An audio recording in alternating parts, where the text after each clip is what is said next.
అందరికీ నమస్కారం. ఇవాళ మనతో పాటు ప్రముఖ ఆధ్యాత్మికవేత్త ఆస్ట్రాలజర్ రవిశంకర్ శర్మ గారు ఉన్నారు. సార్తో మాట్లాడదాం. సార్ నమస్తే. సార్ నమస్తే అండి. సార్ ఫ్యూ డేస్ బ్యాక్ మనం ఒక వీడియో చేసాము. 2025లో ఎలాంటి సంఘటనలు జరగబోతున్నాయంటే షార్ట్గా చెప్పారు. కొత్త వైరస్ ఒకటి రాబోతుందని చెప్పారు. అలాగే మనం న్యూస్ చేసాం, చైనాలో న్యూస్ వచ్చింది, ఒక కొత్త వైరస్ వచ్చిందని చెప్పింది. అలాగే మీరు వ్యాక్సిన్ ఇండస్ట్రీలో ఉన్నారు. 2019 కోవిడ్ వచ్చినప్పుడు కూడా మీరు అక్కడ ఆ వ్యాక్సిన్కి సంబంధించి వర్క్ చేయడం జరిగింది. సో ఇప్పుడు ఎలాంటి ఛాలెంజెస్ ఫేస్ చేశారు? మరి ఇప్పుడు ఇండియా గురించి తీసుకున్నట్లయితే కొత్తగా పుట్టిన వైరస్ ఏదైతే ఉందో చైనాలో, మరి ఇండియా అయినా ఎలాంటి జాగ్రత్తలు తీసుకుంటే బెటర్ అంటారు? ముందుగా ఈ వైరస్ యొక్క తీవ్రత ఎంతవరకు ఉండబోతుంది అంటారు సార్? ఇది మెటాన్యూమో వైరస్ అనేది ప్రజెంట్ వచ్చింది. ఇది virus similar to Covid virus లాంటిది అనమాట. కానీ దానికి దీనికి చాలా డిఫరెన్స్, సిమిలారిటీ ఫ్యాక్టర్స్ కూడా ఉన్నాయన్నమాట. ఈ సిమిలర్ ఫ్యాక్టర్ ఏంటంటే structure wise same, glycoprotein position ఉంది దీనిలో కూడా. దాని తర్వాత ఫ్యూజన్ ప్రోటీన్స్ స్ట్రక్చర్ వైజ్ సిమిలర్గా ఉంది. ఇది కూడా వచ్చేటప్పటికి రెస్పిరేటరీ ట్రాక్ట్ని ఇన్ఫెక్ట్ చేస్తున్నది. అప్పర్ రెస్పిరేటరీ ట్రాక్ట్ ఇన్ఫెక్షన్గా క్రియేట్ అవుతున్నది. ఫస్ట్ ఆఫ్ ఆల్ అంటే ఊపిరితిత్తుల మీద పైన ఉండేటువంటి భాగాలు ఏవైతే ఉన్నాయో వాటి మీద ఫస్ట్ ఇన్ఫెక్షన్ క్రియేట్ చేస్తున్నది. మనకు కోవిడ్లో చూసినటువంటి సిమిలర్ ప్యాటర్న్ అన్నమాట. కాకపోతే మనం గుర్తుపెట్టుకోవాల్సింది ఏంటంటే గ్లైకోప్రోటీన్ ఏదైతే ఫ్యూజన్ అవుతుందో దాని తర్వాత దానికి ఒక బయలాజికల్ మీడియా అనేది ఉండాలి. ఇప్పుడు ఏదైతే మనకు హెచ్ఎంపీ వైరస్ ఏదైతే ఉందో ఇది 2 టైప్స్ ఆఫ్ వైరస్గా ఉంది. Avian HMP virus and human HMP virus అని 2 విధాలుగా ఉన్నాయి. ఏవియన్ అంటే ఏంటంటే బర్డ్స్ నుంచి వచ్చేటువంటిది ఏవియన్ హెచ్ఎంపీ వైరస్ అంటారు అన్నమాట. అదేవిధంగా హ్యూమన్స్ డైరెక్ట్గా వచ్చేటప్పటికి హ్యూమన్ మెటాన్యూమో వైరస్ చెప్తారు దీన్ని. ఏవైనా సరే అంటే జీనోటైపిక్ ఇన్ఫెక్షన్స్ వచ్చేటప్పటికి ఎలా అంటే హ్యూమన్స్ జనరల్గా వచ్చేటప్పటికి some of the virus are not bound for humans. ఆ వైరస్లు ఎక్కడి నుంచి వస్తాయంటే ఇప్పుడు మన ఇంట్లో కుక్క ఉంటుంది, లేకపోతే పౌరాలు పెంచుకుంటాం, లేకుంటే పందిని పెంచుకుంటాం. ఒక్కొక్కరు ఒక కంట్రీలో ఉండేటువంటి వారు ఒక బర్డ్స్ని పెంచుకుంటుంటారు. వీడు వాటితో క్లోజ్గా ఉండేటప్పుడు ఏంటంటే జనరల్గా ఈ టైప్ ఆఫ్ వైరస్లు జనరల్గా 2001లో ఐడెంటిఫై చేస్తారు. హెచ్ఎంపీ వైరస్ని నెదర్లాండ్స్లో ఐడెంటిఫై చేయడం జరిగిందనమాట. ఈ వైరస్ వచ్చేటప్పటికి జనరల్గా హ్యూమన్ హ్యాబిటేట్ అయి ఉండదు, ఏవియన్లో నుంచి ఫస్ట్ వచ్చి ఉంటుంది, అంటే బర్డ్స్ నుంచి ఉంటుంది. దాని తర్వాత జీనోటైపిక్ వైరస్ వచ్చేటప్పటికి ఏమవుతుందంటే ఒక వేరే అంటే హ్యూమన్స్లో లేనటువంటి వైరస్ హ్యూమన్లోకి ఎంటర్ అవుతుంది అన్నమాట. దాని తర్వాత హ్యూమన్లోకి ఎంటర్ అయిన తర్వాత వైరస్ సస్టైన్ అవ్వాలి అంటే హ్యూమన్ బాడీలో ఉండేటువంటి ఆర్గానిజమ్స్ ఏవైతే ఉంటాయో, అంటే దానికి కావలసినటువంటి బతకడానికి కావలసినటువంటి న్యూట్రియంట్స్ కానీ ఏవైతే అమినో యాసిడ్స్ కానీ సంథింగ్ గ్లూకోజ్ కానీ వీటన్నిటిని మన బాడీలోంచి తీసుకుంటూ ఉంటుంది అన్నమాట. దట్టు వీడివి చిన్న చిన్న సైజులో ఉండటం, మన డాల్టన్స్లో ఉండటం వల్ల దగ్గినప్పుడు కానీ తుమ్మినప్పుడు కానీ అదేంటంటే ట్రాన్స్మిటెన్స్ అనేది అవుతూ ఉంటుంది. కానీ ఇవి డైరెక్ట్గా బయట వితౌట్ మీడియా ఇవి ట్రాన్స్ఫర్ అవ్వవు జనరల్గా.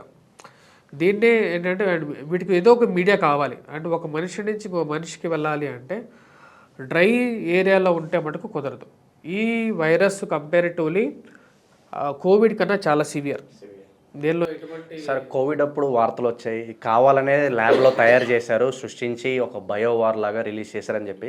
మరి ఇది కూడా కావాలనే సృష్టించారా లేదా యాక్సిడెంటల్గా బర్డ్స్ నుంచి అలా స్ప్రెడ్ అవుతుంది అనుకోవచ్చా? ఇది ఆల్రెడీ ఉన్న వైరస్, ఇది కొత్త వైరస్ అది కాకపోతే అవుట్ బ్రేక్ అయితే మటుకు ఇప్పుడే అయింది. 2001లోనే ఇది ఐడెంటిఫై చేస్తే 28 పీపుల్ డైడ్.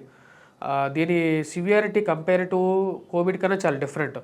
అసలు కోవిడ్ అనేది ఇట్ ఈస్ మోర్టాలిటీ రేట్ అంటే డెత్ రేట్ కోవిడ్ మనం చూసినట్లయితే మీ ఉద్దేశం ప్రకారంగా మనం గమనించినట్లయితే ఓన్లీ విత్ కోల్డ్తో ఎంతమంది చచ్చిపోతారు తెలుసా మీకు?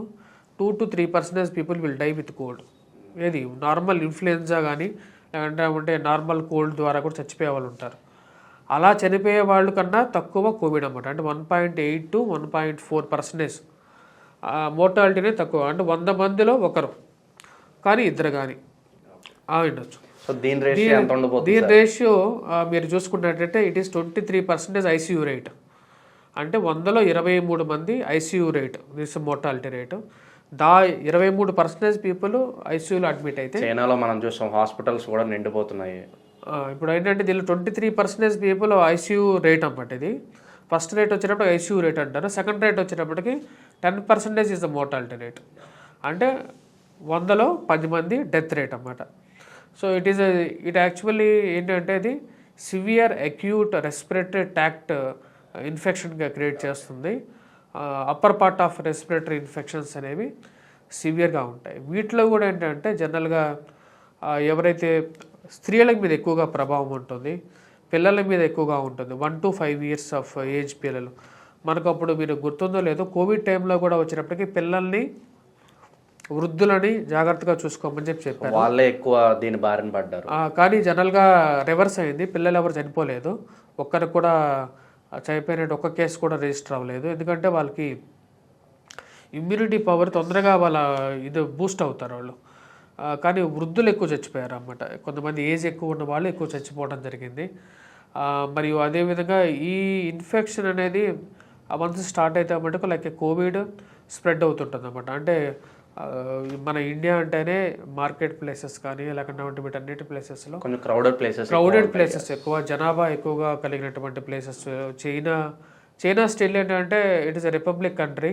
ఆ రిపబ్లిక్ కంట్రీలో ఏంటంటే చాలా వరకు కంట్రోల్ చేయగలుగుతారు. కానీ ఇది డెమోక్రటిక్ కంట్రీ కదా, ఇక్కడ నీకు వద్దన్నా సరే బయటికి పోయేటువంటి జనాలు ఎక్కువగా ఉంటారు. సరే, ఎప్పుడు కూడా ఈ కొత్త వైరస్లన్నీ చైనా నుంచి ఎందుకు పుట్టుకొస్తాయి అంటారు? ఏదన్నా ఎనీ స్పెసిఫిక్ రీజన్? పాపులేషన్ ఎక్కువ కదా. పాపులేషన్ ఇండియాలో కూడా ఈ పాటికి హెచ్ఎంపీ వైరస్ రాలేదని చెప్పి మనం చెప్పడానికి కూడా లేదు. ఎందుకంటే ఆ లెవెల్ ఆఫ్ టెస్టింగ్ అనేది మళ్ళీ ఇప్పుడు పీసీఆర్ కిట్స్, మళ్ళీ ఆర్టీపీసీఆర్ కానీ ఇదంతా మెజర్ చేయాలి. ఇప్పుడు మేజర్గా ఎవరైతే జాగ్రత్తగా ఉండాల్సిన వాళ్ళ గురించి మనం చూసుకుంటే, ఎవరికైతే ఈ యొక్క స్టెరాయిడల్ డ్రగ్స్ వాడుతూ యాంటీ క్యాన్సర్ మాలిక్యూల్స్ కానీ తీసుకుంటూ ఉన్నటువంటి పేషెంట్స్, ఇమ్యూనో సప్రెసెంట్స్ వాడుతున్నవారు, అంటే ఎవరైతే ఈ మధ్య రీసెంట్గా ఆర్గాన్ ట్రాన్స్ప్లాంటేషన్ జరుగుతున్నటువంటి వారు, హార్ట్ ట్రాన్స్ప్లాంటేషన్ కానీ తీసుకున్నటువంటి వారు జాగ్రత్తగా ఉండాలి. మరి ఎందుకంటే వాళ్ళకి ఇమ్యూనిటీ పవర్ అనేది చాలా తక్కువగా ఉంటుంది. వాళ్ళతో పాటు ఎవరైతే ఈ చిన్నపిల్లలు కానీ వయోవృద్ధులు కానీ వీరు కూడా కొంచెం జాగ్రత్తగా ఉండాలి. ఎందుకంటే దీనికి ఒక లక్ కూడా ఒకటి ఉంది. వీ హ్యావ్ ఒక వ్యాక్సిన్ ఆల్రెడీ రెడీగా ఉంది. మోడర్నా వ్యాక్సిన్ కంపెనీ వాళ్ళు ఆల్రెడీ phase 1 ట్రయల్స్ కంప్లీట్ అయిపోయింది. ఇంకా phase 2, phase 3 కాబట్టి ఎమర్జెన్సీ బేసిస్ మీద. కాకపోతే ఇది అమెరికన్ వ్యాక్సిన్ కాబట్టి ఇది స్ప్రెడ్ అయినా సరే మోడర్నా ఆల్వేస్ ఏంటంటే యుఎస్ బేస్డ్ కంపెనీ అదనమాట. అది మోడర్నా. వ్యాక్సిన్ సంబంధించిన కాస్ట్ ఏదైతే ఉందో సామాన్యుడికి అందుబాటులో ఉంటుంది సార్, లేదంటే చాలా ఎక్కువ ప్రైస్? చాలా ఎక్కువగా ఉంటుంది. మోడర్నా డెఫినెట్గా కాకపోతే వాళ్ళ వ్యాక్సిన్ చాలా బెటర్ రిజల్ట్స్ గానే ఉంటుంది, బట్ కాస్ట్ ఎక్కువగా ఉంటుంది. ప్లస్ ఇప్పటికిప్పుడు అయినా phase 2, phase 3 ఇవన్నీ కూడా ట్రయల్స్ ఉంటాయి. ఇవి కూడా స్టడీస్ ఎమర్జెన్సీ అప్రూవల్ ఇచ్చినప్పటికీ కూడా ఇండియాకి ఫస్ట్ సప్లై ఎప్పుడు చేయరు. చైనాకి కూడా చైనా కూడా ఒక వ్యాక్సిన్ తీసుకురావచ్చాము, ఎందుకంటే వాళ్ళు కూడా చాలా ఫాస్ట్ ట్రాక్లో తీసుకొస్తారు. కోవిడ్ టైంలో కూడా సార్ దానికి సంబంధించిన విరుగుడు మందు ఏదైతే ఉందో చైనా దగ్గర ఉంది, కానీ కావాలని ఇతర దేశాలకి వాళ్ళు సప్లై చేయలేదని కూడా బాగా వార్తలు అప్పుడు నడిచాయి. అది ఎంతవరకు నిజం అనేది మనం చెప్పలేము. ఎందుకంటే చాలామంది ఇప్పుడు కూడా ఇప్పుడు యాక్చువల్గా ఏంటంటే ఇప్పుడు ఏదైతే జరుగుతున్న ఇన్ఫెక్షన్ ఏదైతే ఉందో ఇది కోవిడ్ ప్లస్ ఇది ప్లస్ నిమో. అంటే నిమో అంటే that is related to lungs అన్నమాట. అంటే అక్యుములేషన్ ఆఫ్ వాటర్ ఎప్పుడైతే లంగ్స్లో అక్యుములేట్ అయిపోతుంటుందో అది నిమోనియాగా తయారవుతుంది అన్నమాట. నిమోనియా ఎక్కువైపోతే ఏమవుతుందంటే లంగ్స్లో ఆక్సిజన్ కాన్సన్ట్రేషన్ పీల్చుకునే శక్తినే తగ్గిపోతూ ఉంటుంది. ఆటోమేటిక్గా మనిషి ఇదైపోతాడు. కాబట్టి ఇప్పుడు వస్తున్నటువంటి infection Covid plus HMP virus 2 కాంబినేషన్లో వస్తున్నదా, లేకపోతే హెచ్ఎంపీ వైరస్ ఒకటే వస్తున్నదా అనేది కూడా క్లారిటీ లేదు. ఓన్లీ కోవిడ్ వచ్చినా సరే ప్రాబ్లం లేదు, కానీ హెచ్ఎంపీ వైరస్ మటుకు అవుట్ బ్రేక్ అయితే కొద్దిగా ప్రాబ్లమేటిక్గా ఉంటుంది. అది దాని స్ప్రెడ్డింగ్ కూడా చాలా ఫాస్ట్ ఉంటుంది. ఇండియా లాంటి కంట్రీలో ఏంటంటే మాస్ పాపులేషన్ చాలా ఎక్కువ, సిటీస్లో కూడా ఫుడ్ కానీ డైలీ హ్యాబిట్స్ కానీ అన్కంట్రోల్డ్ పొజిషన్లోకి వెళ్తుంది ఇండియా కూడా. కోవిడ్ అప్పుడు చూసాం సార్, కంట్రోల్ అవ్వలేదు, బాగా స్ప్రెడ్ అయిపోయింది. ఇప్పుడు మనం కంట్రోల్ చేయాలంటే గవర్నమెంట్ ఎలాంటి ప్రివెంటివ్ మెజర్స్ తీసుకుంటే బాగుంటుంది అంటారు? ప్రజెంట్ యాజ్ ఆఫ్ నో వచ్చేటప్పటికి ఎవరైనా సరే హైజీన్నెస్ అనేది ఇంపార్టెంట్.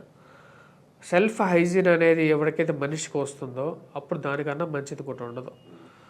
ముందుగా సోషల్ డిస్టెన్స్ పాటించడం అది ఇండియాలో పాసిబిలిటీ కాదు. అట్లీస్ట్ మనం జాగ్రత్తగా ఉండాలంటే మాస్క్ పెట్టుకొని బయటకు వెళ్ళడం, ఇంట్లోకి రాగాలన్నా సరే శానిటైజర్లు ఆల్రెడీ అందరి దగ్గర ఉన్నాయి. మళ్ళీ శానిటైజర్లు అప్లై చేసుకోవటం, చేతులు క్లీన్ చేసుకోవటం, సోప్ వాష్తో 20 seconds అట్లీస్ట్ వాష్ చేసుకోవాలి. సోప్తో అయినా సరే మనం 20 seconds కరెక్ట్గా చేతులు రుద్దుకుంటే ఆర్గానిజమ్స్ ఏవైతే ఉన్నాయో అవి మనకు అటాచ్ అవ్వకుండా ఉంటాయి అన్నమాట. మనకు అటాచ్ అయిపోతే మళ్ళీ అవి ఇంట్లో వాళ్ళందరికీ స్ప్రెడ్ అవుతాయి. ఒకవేళ మనకి ఏమైనా బాగా కోల్డ్గా ఉండి ఏదైనా హెల్త్ రిలేటెడ్ ఇష్యూస్ అయితే ఉన్నట్లయితే, ఫీవర్ కానీ రావటం, 4 రోజులు సెలవు పెట్టి ఇంట్లో అయినా ఉండటం, ఇలాంటి కొన్ని ప్రికాషనరీ మెజర్స్ తీసుకుంటే మంచిది. ఎందుకంటే వ్యాక్సిన్ ఒకవేళ బయటికి స్టార్ట్ అయినా సరే అది వచ్చి చేరాలంటే కనీసం 6 months పడుతుంది, 1 year పడుతుంది. ఎందుకంటే ట్రయల్ రన్స్ ఉంటాయి వాటికి. ట్రయల్ రన్ కూడా మీకు phase 1 అట్లీస్ట్ క్లియర్ అవ్వాలి. phase 1 క్లియర్ అవడానికే కనీసం 6 months టైం పడుతుంది.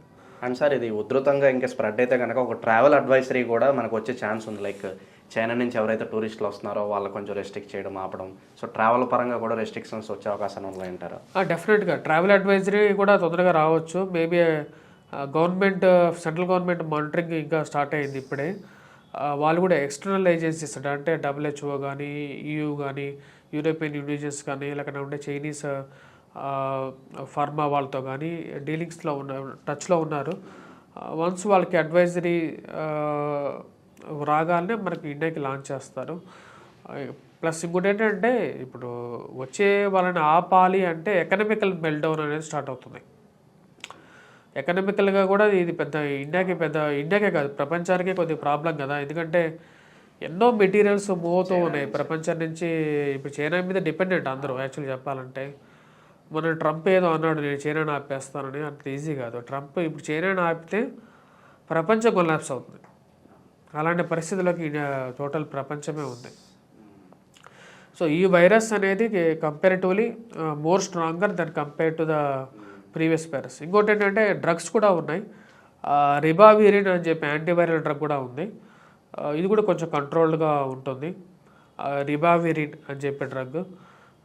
ఈ రిబావిరిన్ ప్లస్ నాకు తెలిసి వీటన్నిటికి కూడా ఒకవేళ స్ప్రెడ్డింగ్ స్టార్ట్ అయిందంటే 2000 మనకు ఎప్పుడైతే అప్పుడు కొన్ని యాంటీవైరల్ డ్రగ్స్కి విపరీతమైన రేట్ వచ్చింది. దాదాపు 2 లక్షల రూపాయలు ఒక్కొక్క వైల్కి అమ్మారు. 3 లక్షల రూపాయలు ఒక్కొక్క వైల్ అమ్మారు. హెట్రో ఫార్మా వాళ్ళు కోట్లు సంపాదించుకున్నారు.